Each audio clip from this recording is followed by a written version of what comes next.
During a high school class project, my teacher told me it's unrealistic being a CEO. It's been my dream to be a CEO since I was 10. So I told her, it is realistic. Follow me on my journey to learn what it takes to become a CEO.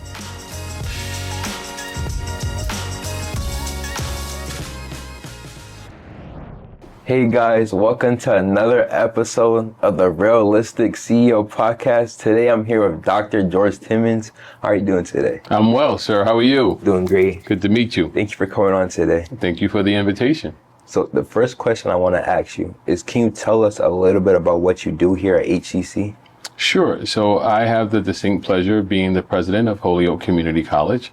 And part of my responsibility is to make sure that we execute on the day-to-day operations, our vision, mission of the college, which is to educate, inspire, and connect, and to be an institution of academic excellence known for removing barriers to success. Can you tell us a little bit about your journey to how you got to where you are today? So that's an interesting journey. So I'm a first generation college graduate because I always think it's important that it's about the graduation, not just being the first in your family to go to college. So I'm the first college graduate in my family and had an opportunity to go to an HBCU, which I really felt kind of shaped my trajectory in terms of my career, because I saw people who looked like me with terminal degrees, and the president of the institution was an African American, and they were going to some of these prestigious colleges. And they were in their, and then in their 40s and 50s and 60s. So they were going to schools like Harvard and Indiana back in the 60s, when we know that it was challenging times for African Americans in that stage of the country. And so to think about the fortitude that they had to achieve their dreams kind of set the tone for me to be able to aspire that maybe I could be something more than where I came from. And I grew up in a very impoverished neighborhood where if you had a nice car, likely you were doing something that was probably not legal. Mm-hmm. And so to be able to go in an environment where I saw people who were in suits and driving nice cars and just being in an environment where the focus was around positivity was a game changer for me. How were you able, you said that the HBCU shapes like how you are today. How was that? How did that happen? Well, I think it was a place where I could be culturally, I fit in, right? I was in a spot where I could be myself and be comfortable. And I felt like I belonged, which was really important. So we talk about belonging and inclusiveness. For me, being at the HBCU was exactly that. The culture, the belonging, the inclusiveness was really the foundation for me to kind of thrive. To be very honest with you, I wasn't always a good student. But what I had back then is I had really good people skills and I had good leadership skills that were noticed by administrators who helped me harness that skill set. Mm-hmm. And so that was how I began to get involved. I tell folks the biggest thing to being in college is two things. And I know this is your first year, so I'm going to give them to you. The same thing I told my kids. Mm-hmm. Time management is key in getting involved. Those are the keys to success. Be part. If you go to school to just take classes and go home, you're missing an opportunity. And manage your time, because that's the first time that you're probably out of your parents' nest, and no one gets to tell you like when to come home or when that paper's due. You're responsible for your time, and so your time management becomes really key to your success.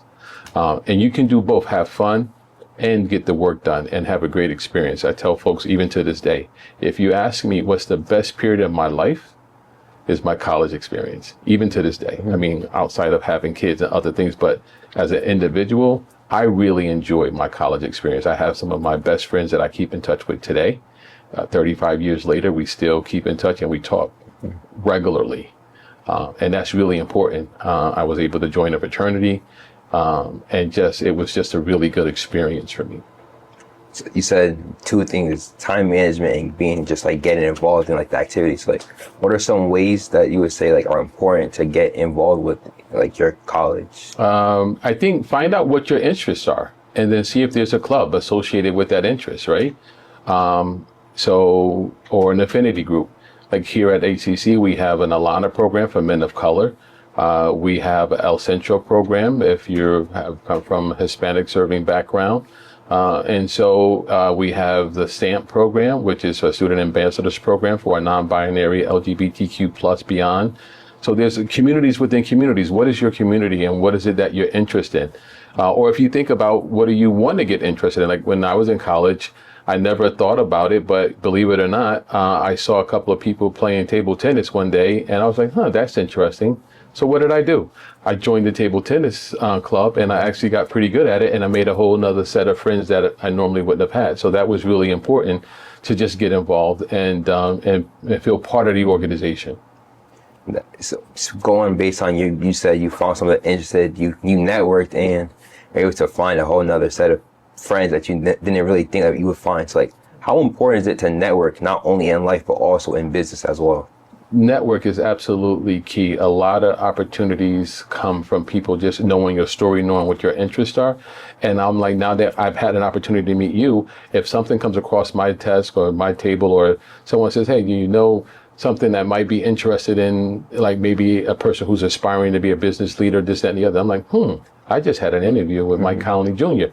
I need to put you in touch with Mike Conley Jr. So you just never know what opportunities might come from just networking and letting people know what your desires and what your goals are, because if they can help you, they can make connections or actually pave the way. Now, I will say this, networking is really important, but what you know will keep you there, right? So I always say networking is what gets you to the, get you to the door, get you inside, but what you know will keep you there. And so it's really important to not just rely on networking, but to hone your skills and your craft, right? That's really, really important. So the two go hand in hand. It's like you can't walk with one leg. It's networking and honing your skills and your craft. What are some ways that somebody would be able to better their craft? Put in the time, right? It's just like anything else. You got to put in the time. So when I was around your age, one of the things that I didn't know what it was called, but I had this thing inside me was like, but we call grit. You just have to, when you set a goal for yourself, you got to be undeterred. Just like Tony in this story, he was undeterred, right? He saw his goal, he saw his vision, and he stayed true to it. Even though there may have been naysayers or people who doubted him, he didn't doubt himself. And so the key is learning as much as about your craft, interviewing people who are doing the things that you're doing. And I usually say, when you're interviewing someone who you're aspiring to be like, I ask them 3 questions. What is it that you like most about your job? What is it that you like least about your job? What advice would you give to an aspiring person who wants to be in your position, and what's the educational requirements? And then that's the foundation. If it goes well and there's a rapport there, then you might say, can I keep in touch? And then perhaps could you mentor me?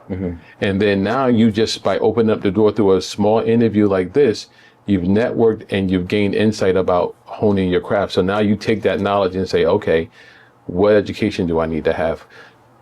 What he likes best about it, that resonates to me. What he doesn't like about it, now you get the process and say, okay, what does this mean for me, and how do I internalize this information, and do I still want to continue to go on? Shadow someone who's doing that job for a half a day or a day, just to kind of learn the ins and outs of what it means to be a CEO, to be a doctor, to be a lawyer, to be a cop, whatever that is. If there's an opportunity for you to see it in real life, that's good. Unfortunately, a lot of times people say, and even in my own case, my daughter said, I want to be a doctor, real smart, grasp the sciences. One day she went to a hospital and saw blood, and she was like, Dad, I can't do it. Like, I just don't want to be a doctor. So she pivoted, right? And so the key is, has she not had that experience, what does that look like? How many times a person wants to be a teacher, laudable, notable profession, they get to the student teaching and realize, maybe that's not what I want to do anymore. So it's really important to kind of get exposed as much as possible by learning, reading, and then actually experiencing a day in the life of that profession. I think is really important. In the book, Tony, he talks about the LBW, the long, lonely, boring work. Can you tell us the long, lonely, boring work that you have to do in a day-to-day, and also the long, lonely, boring work that you had to do to get to where you are today? So whether it's sports, whether it's business, or anything in life, anything worth having, you got to put in the work. It's not easy, right? Anything that's worth having is probably not going to be easy. So for me, I think it's this concept of deferred gratification. I resonated. I was raised by my grandmother, And so this whole notion of deferred gratification is real. And in a society where everything is instant, go Google it. Google's an action word, like instant. It takes 4 years to graduate from high school. I don't care what you do, but most people, it takes 4 years. It takes most people 4 years to graduate from college. No matter really what you do, it's going to take, you got to put in the dues. So my whole thought process is that when you set goals, you got to understand that it's a journey. It's a journey, and you're honing your craft and you're learning, and you got to pay your dues. No one goes into even in the middle, you don't go to boot camp and come out and be a 5-star general, right?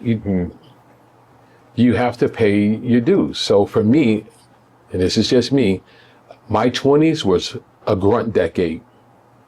I just put in the work without really getting the benefits. So I went to school, graduated, came home, worked for a couple of years, explored some things, wasn't working. It didn't. And then this is the other piece. What I thought I wanted to be, which was in the finance, coming up in the era, was pretty good in math. I thought I wanted to be a finance guy, wanted to be on Wall Street, realized that that's not what I really want to do anymore. So you're going to find yourself and going to explore. And your journey is never a straight line. I know very few people who said, this is what I want to be, and then it was a straight line. Most of the time, it's like this, right? You're moving forward, but there's detours, there's hills, there's things that are going to have, life happens, right? And so you have to just be willing to just keep your eyes on the prize. And to me, goals, no matter, even at this age, I still have goals because they keep you focused. If you don't have goals for yourself, then you easily adrift, or someone can pull you off your goals, right? And so set goals and be non-negotiable. Because when I had goals, there were certain things that didn't align with my goals I wouldn't do because it would take me off my path. So I couldn't say I wanted to be a college president and then the goal was to get a PhD and then realize that, oh, my friend is moving to California. Hey, I want you to come move out to California with me and hang out, and we'll figure this out. No, that's not aligned with where I'm trying to be. My goal is to be a college president. So there's certain decisions that you're going to make now that you have goals that maybe if you didn't have those goals will take you off your path. So deferred gratification is a concept. Like until you're 30, and it's just me, my son and I go back on this all the time, but I'm like, put in the work without expecting any real rewards, right? Just do the work. Hone your skills, get the education, get the experiences, meet as many people as you can, create your business plan and all those things, and execute all the hard work. Because it is a quote. I saw this the TikTok. You know what Deion Sanders said? He said, I practiced like I played because I did some of my best plays in practice that people never saw. And that just resonates to me, right? That if you put in the work, a lot of times, your work that you're doing, you're a CEO before you're a CEO. You're a millionaire before you're a millionaire. You're a billionaire before you're a billionaire because you know what? You're putting in the work when nobody else is seeing it. Kobe Bryant, another one. If they're working 3 hours a week, I'm working 6-9 hours a week, right? Because over time, if I keep putting in the hours and where do you think the skill level is going to be? You keep putting 3 hours a week, and I still got the same athletic ability, but I'm putting in 9 hours a week. Over the course of a year, 2 years, your 1,000 hours to my 3,000 hours. Makes sense, right? You got to pull in the work. There's no way around it. There's no shortcuts. What has been your favorite experiences so far working here? The people, that happen to connect with students. I'm a big kid at heart. I love students. Like I told you, my favorite part of my life was being a college student and just that whole experience. And I want people to know that I can pay it forward. I want to pay it forward. Like when you see my story and you hear my story, I want people to know that's not where you start, but it's where you finish, right? It's not where you start, it's where you finish. And that if you believe that you can be, then you can be, right? There's one thing that no one can take away from you, no matter where you start, is that no one gets to determine how hard you work toward your goals, but you, right? No one gets to decide that but you. Now, it's nice to have the support of mom and dad and family and friends, but everybody doesn't have that. So when you have that, appreciate that, right? You're fortunate to have that. But I tell the folks who are even in the most toughest of circumstances that you get to decide how hard you work for your goals. And it may take you a little longer. It took me 6 years to get out of undergrad, but I got out, right? I was never a really strong student, but I have a PhD and I did really well, right? No one thought, if you were to go back and say, oh, this guy's going to have a PhD and be a college president, they'd probably been like, yeah, not that guy, right? Because no one gets to control how you move but you, right? And sometimes that means cutting things out that that you may need to let go. That sometimes friends and even sometimes family members are only there for a season because they're detracting you from your goal, and you got to be willing enough to sometimes make those sacrifices. When you're planning your goals and you're also making like the tough decisions of whether or not you think this is like the right decision that you want to make sure that you're focused and staying on the path of your goal, how are you able to make sure that you're staying focused?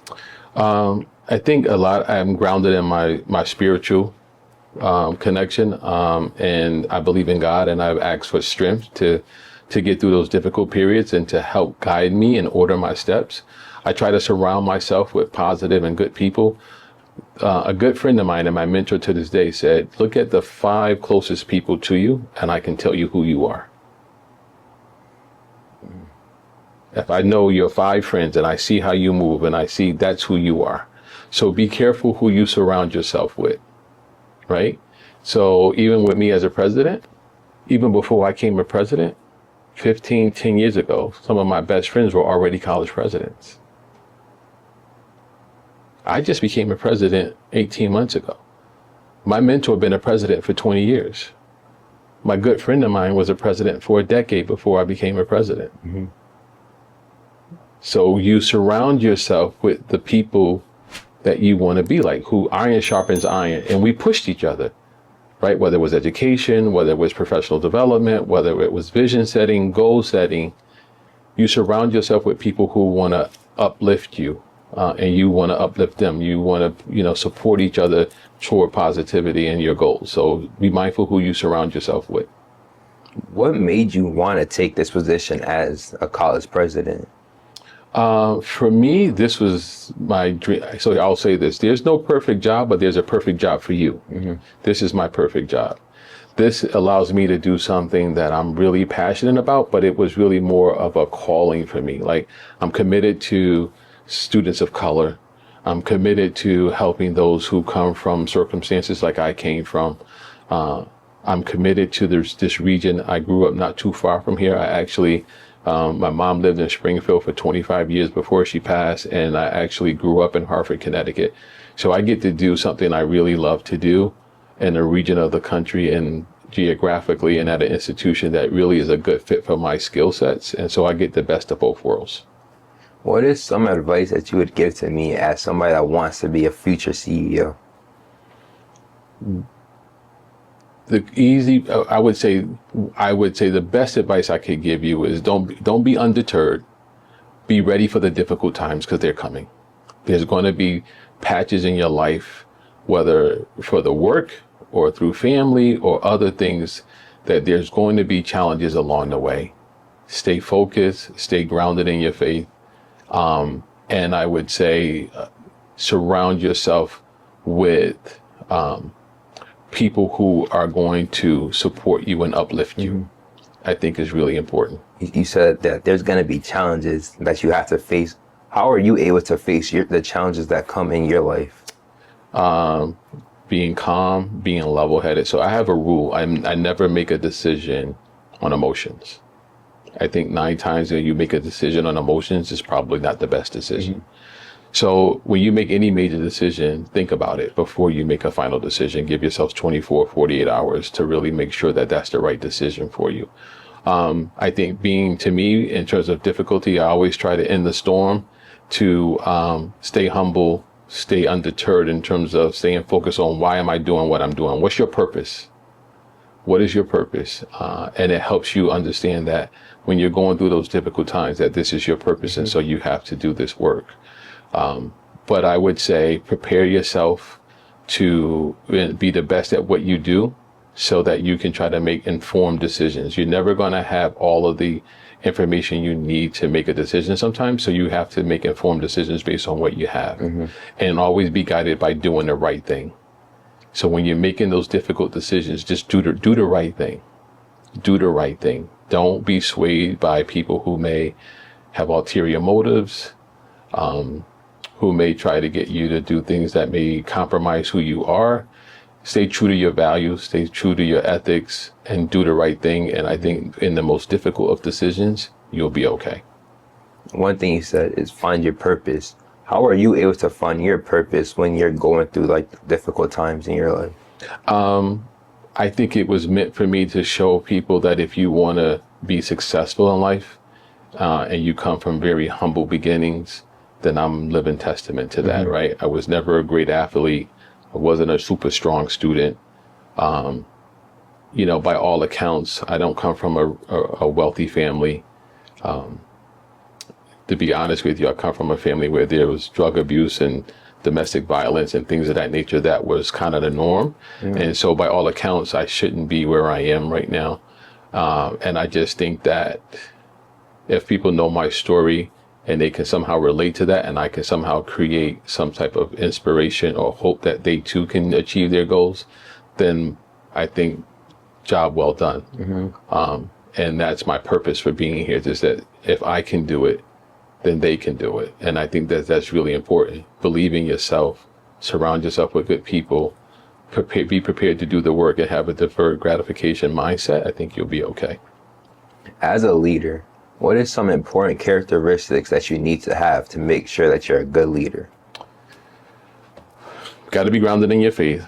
Got to know your values and your ethics. What are the things that are just uncompromising, like you're not willing to negotiate, even in the best of circumstances, right? So that means if someone offered you $1 billion, but it goes counter to what your values or your ethics, then you can walk away from that, right? I would say, so your faith, know your values, your ethics. Those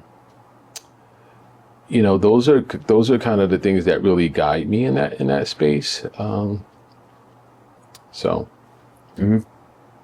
That would be it.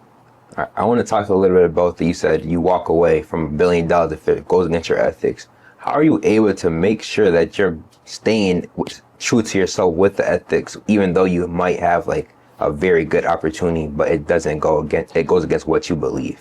Well, I think that comes to the individual. To me is, I have to sleep with myself at night. I have to feel like what I'm doing, my life has a purpose, and that I'm here. I believe I'm here to serve.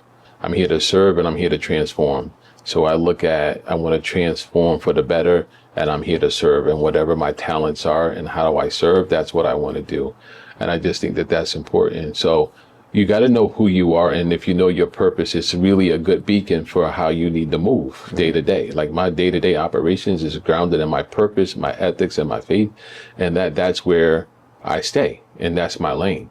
So when things come at me that are not aligned with that, then it's easier to walk away from those things. Not to say that there's not pressure into that, you're not going to think about it, but ultimately what should prevail are those things.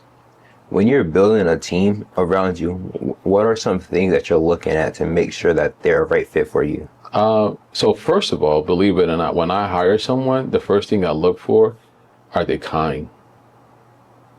You heard what I said? Are they kind?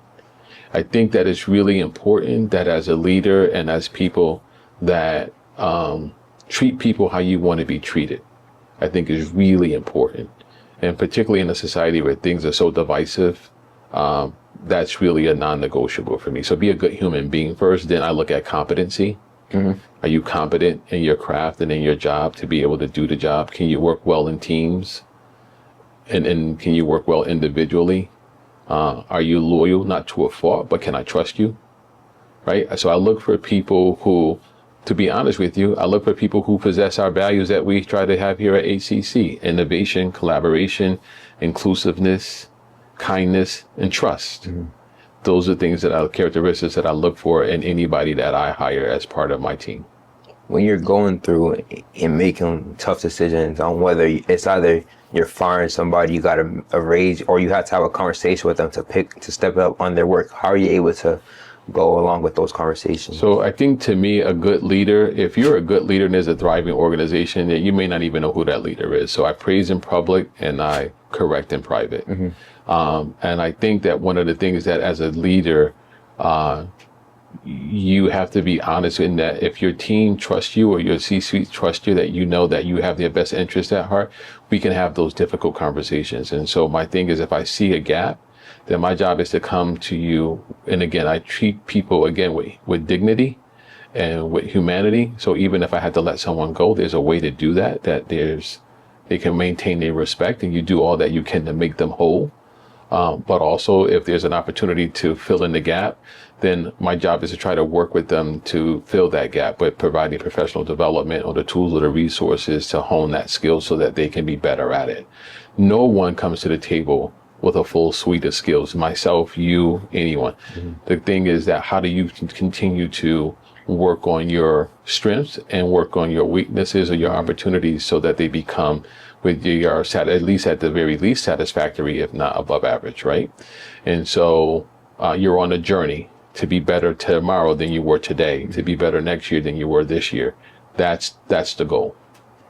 If you say, let's say there's somebody in your team and they're bringing your whole team down with negative energy, how are you able to make sure that either they fix it or you make sure that the rest of the team doesn't get exposed to that and turn it into as well? That goes back to your other question about who do you look for. So hopefully if I get it right, we won't have that. But if you have someone who's just have that negative energy, that just kind of that bad apple in the bunch, you got to deal with it because it affects the whole group or an organization. So you have to deal with that.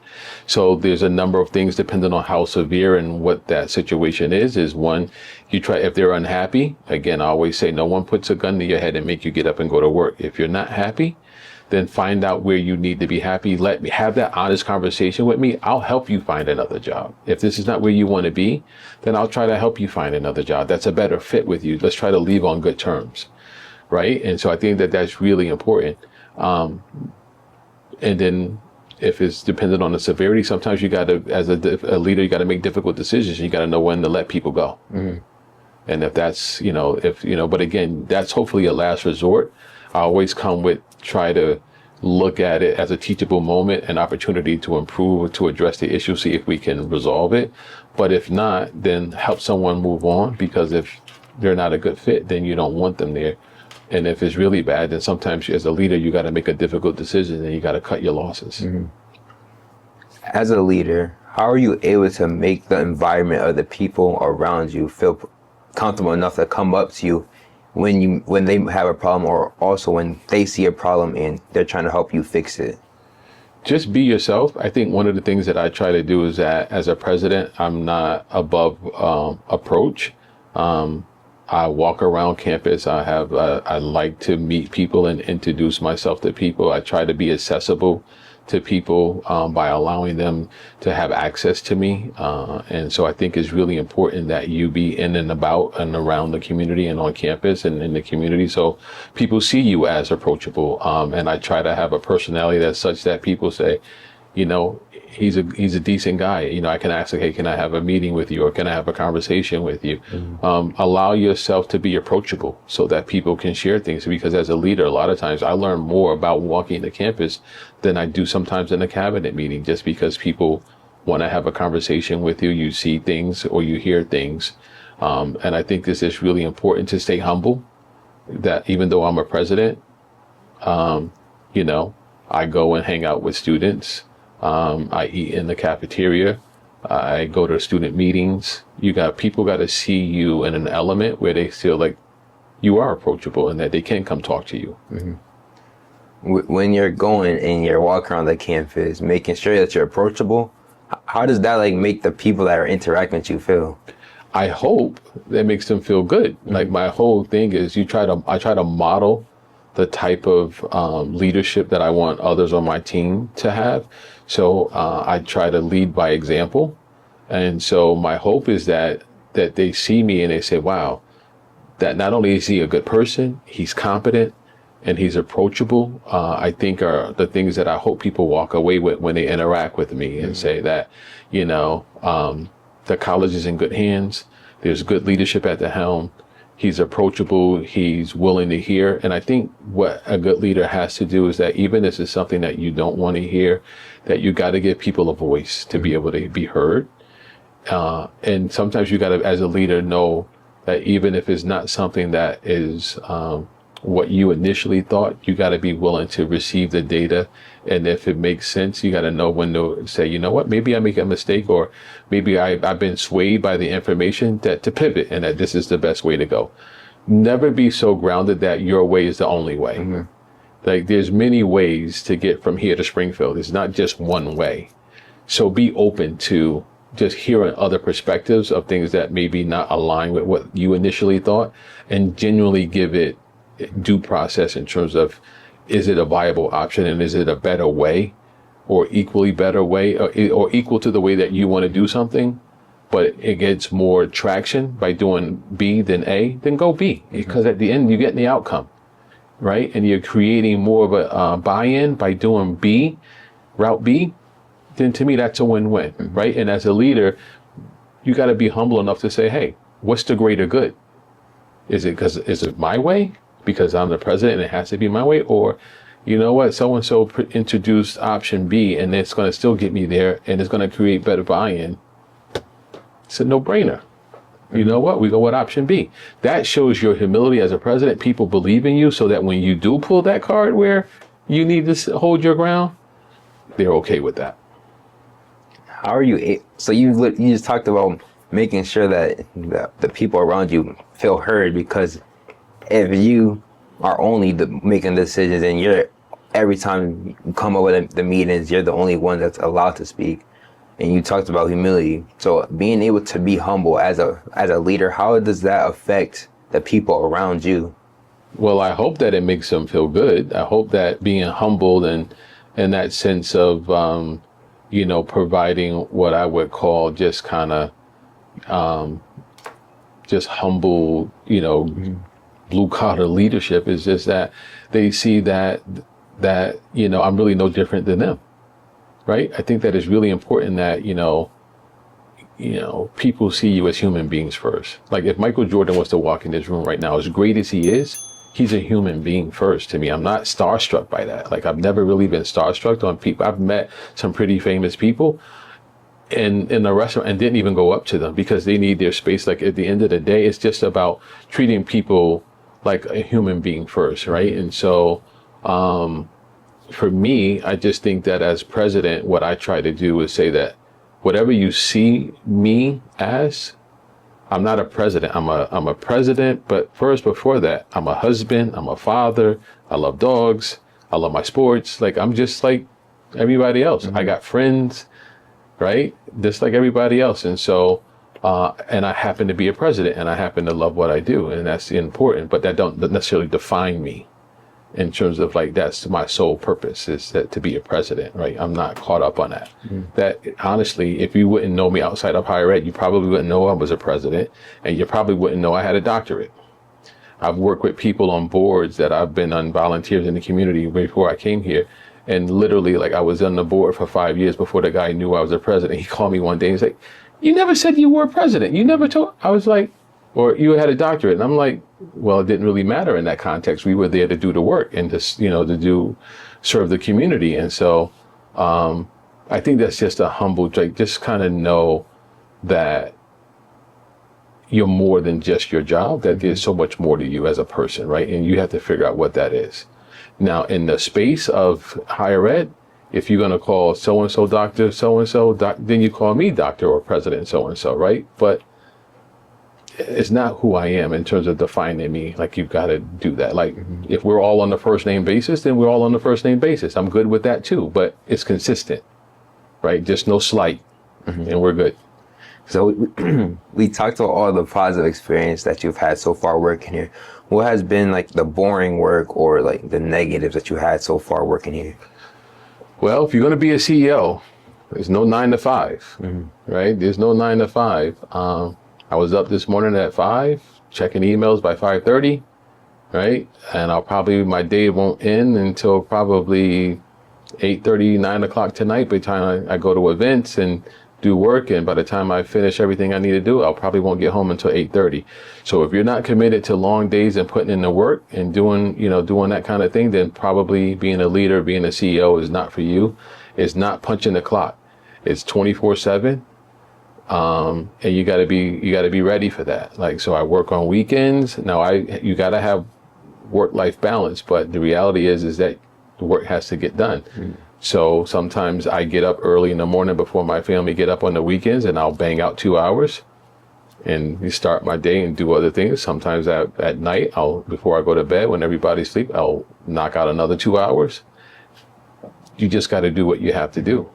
So I would say, and then a lot of times it's just like, you got to do the things that you have to do on the day to day. You got to read, you got to do emails, you got to set agendas, you got to think about vision, you got to think about strategic planning. All these things are going on in your head all the time. I'm thinking about, like, as our strategic plan gets ready to sunset in about 18 months, I'm already thinking about what's the next strategic plan. Right? I already created a vision for under my leadership as president for the institution. What does that look like? And now communicating that. So now that they know my vision, now we can do the strategic plan. And now I'm creating the buy-in to get people to have input on this, so that when we set the strategic plan, when this one sunsets, I've created the buy-in, and now we're ready to go for the next 3 to 5 years. I'm already thinking ahead 3 to 5 years.